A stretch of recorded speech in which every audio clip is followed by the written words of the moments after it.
are component parts of an ongoing process.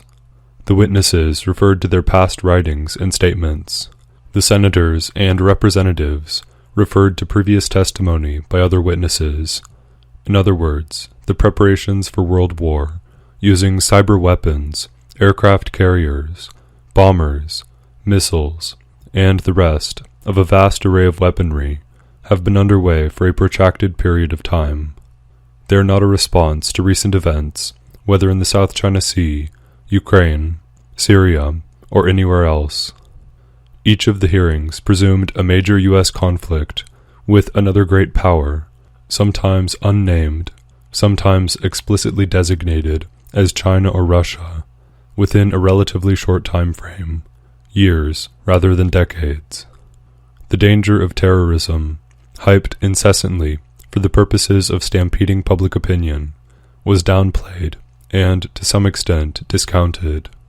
At one point in the Senate hearing on cyber warfare, in response to a direct question from Democrat Jean Shaheen of New Hampshire, the panel witnesses all declared that their greatest concern was nation-states, not terrorists.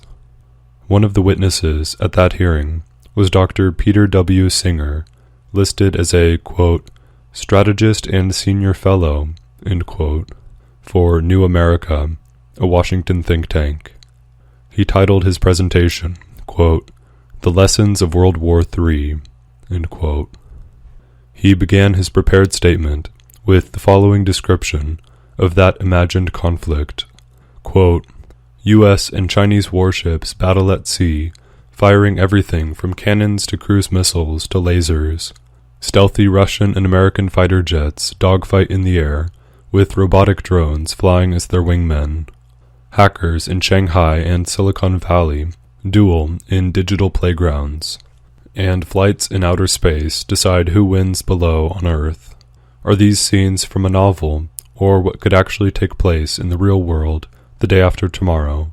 The answer is both, end quote. None of the hearings saw any debate about either the likelihood of a major war or the necessity of winning that war. No one challenged the assumption that quote-unquote victory in a world war between nuclear-armed powers is a meaningful concept. The discussion was entirely devoted to what technologies, assets, and human resources were required for the U.S. military to prevail. This was just as true for the Democratic senators and representatives as for their Republican counterparts. By custom, the two parties are seated on opposite sides of the committee or subcommittee chairman. Without that arrangement, there would be no way of detecting, from their questions and expressions of opinion, which party they belong to. Contrary to the media portrayal of Washington as deeply divided between parties with intransigently opposed political outlooks, there was bipartisan agreement on this most fundamental of issues, the preparation of a new imperialist world war.